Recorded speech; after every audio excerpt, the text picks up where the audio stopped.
বলরামপুর গ্রামে রহিম নামের এক কৃষক বাস করত। রহিম খুব গরিব ছিল। তার মাত্র 1 বিঘা জমি ছিল, যা অনেক বছর ধরে জলের অভাবে চাষ করতে পারেনি। রহিম এক জমিদারের বাড়িতে কাজ করত, যার নাম ছিল ধনীরাম। ধনীরাম স্বভাবের দিক থেকে খুব কৃপণ ছিল। নামেই ধনী, কিন্তু সে কখনোই রহিমকে ঠিক সময়ে টাকা দিত না, আর যখন দিত তখন কিছু টাকা কম দিত।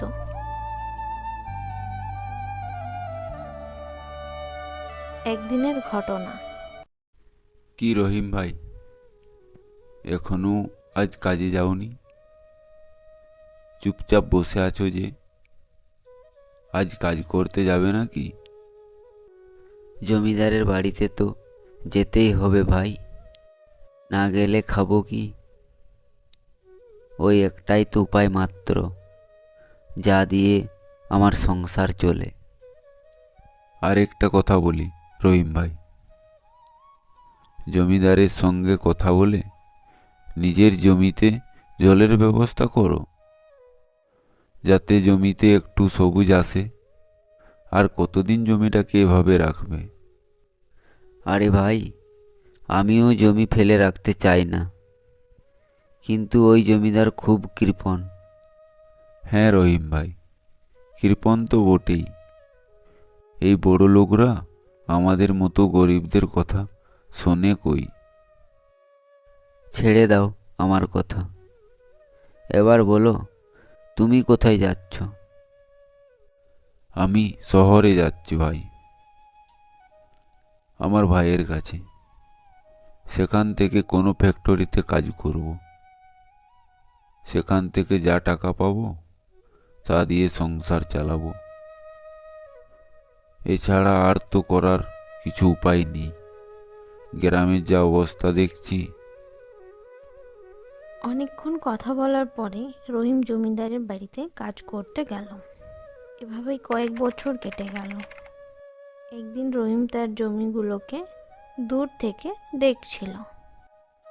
হে ভগবান, আর কতদিন আমাকে এই দিন দেখতে হবে?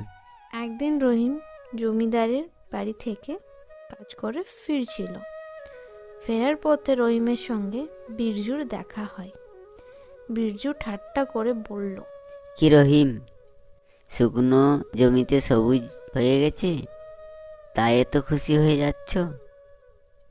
জমির দিকে যাচ্ছ নাকি জমিদারের বাড়িতে?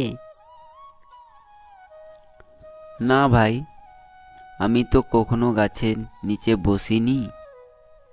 তোমাদের মতো বড় লোক তো আমি নয় যে প্রতিদিন গাছের নিচে বসে বন্ধুদের সঙ্গে আড্ডা দেব। ঠিক আছে ঠিক আছে, এসব কথা ছেড়ে দাও। বলো, তোমার কাজকর্ম কেমন চলছে? ওই আর কি, কোনো রকমে দিন চলে যাচ্ছে। চাষবাস তো আমার কপালে নেই। জানি না কোনো দিন জমিতে কিছু ফলবে কি না। রাতে রহিম বসে বসে ভাবছিল, হে ভগবান, তুমি আমাকে গরিব বানিয়ে ভুলে গেছো। আমি আমার জমিকে কিভাবে উর্বর করব? আমার কাছে এত টাকা নেই, আর এই দুনিয়ায় গরিবদের কোনো সম্মানও নেই। রহিম অনেক কিছু ভাবতে ভাবতে ঘুমিয়ে পড়ল। পরের দিন সকালে রহিম জমিদারের বাড়িতে না গিয়ে নিজের জমি দেখতে গেল। কিছুক্ষণ জমির দিকে তাকিয়ে চিৎকার করে উঠল, আরে দেখো, আমার জমিতে সোনার মোহর পড়ে আছে।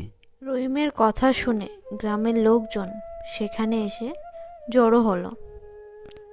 মদন কাকা বলল, রহিম, তোর জমিতে কি কোনো গুপ্তধন লুকানো আছে যে তুই সোনার মোহর পেয়ে গেলি? মদন কাকা, তুমি বিশ্বাস করছো না? দেখো, এটা আমার হাতে। এটা আমি আমার জমি থেকেই পেয়েছি। মদন কাকা আর কিছু না বলেই সোজা জমিদারের কাছে গেল এবং জমিদারকে পুরো বিষয়টা খুলে বলল। মদন, তুমি ঠিক বলছো তো? হ্যাঁ জমিদার বাবু, আমি নিজের চোখে দেখেছি রহিমের হাতে একটি সোনার মোহর ছিল। আচ্ছা বেশ, আজ রাতে তুমি আর গ্রামের দু একজনকে নিয়ে রহিমের জমিকে ভালো করে খুঁড়ো এবং সকাল হওয়ার আগেই সব মোহর আমার চাই। তারপর মদন সন্ধ্যা হতে না হতেই লোকজন নিয়ে জমি খুঁড়তে লাগলো। মাটি খুঁড়তে খুঁড়তে রাত পেরিয়ে সকাল হয়ে গেল।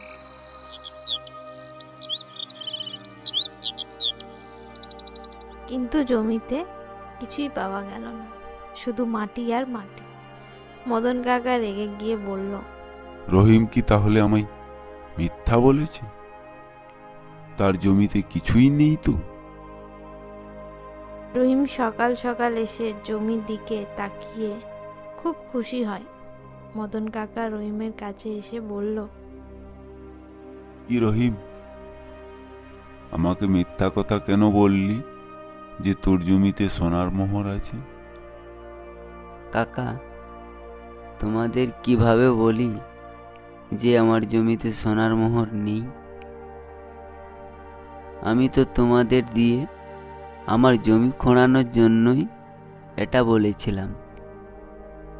কিন্তু কেন রহিম? আমি জানতাম যদি তোমাদের বলি তোমরা জমিদারকে জানিয়ে জমি খুঁড়িয়ে দেবেন। এভাবেই আমি জমিকে উর্বর করতে চেয়েছিলাম।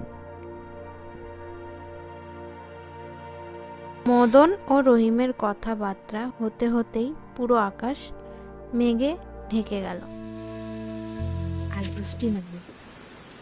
এইভাবেই রহিম নিজের জমিকে উর্বর করে তুলল।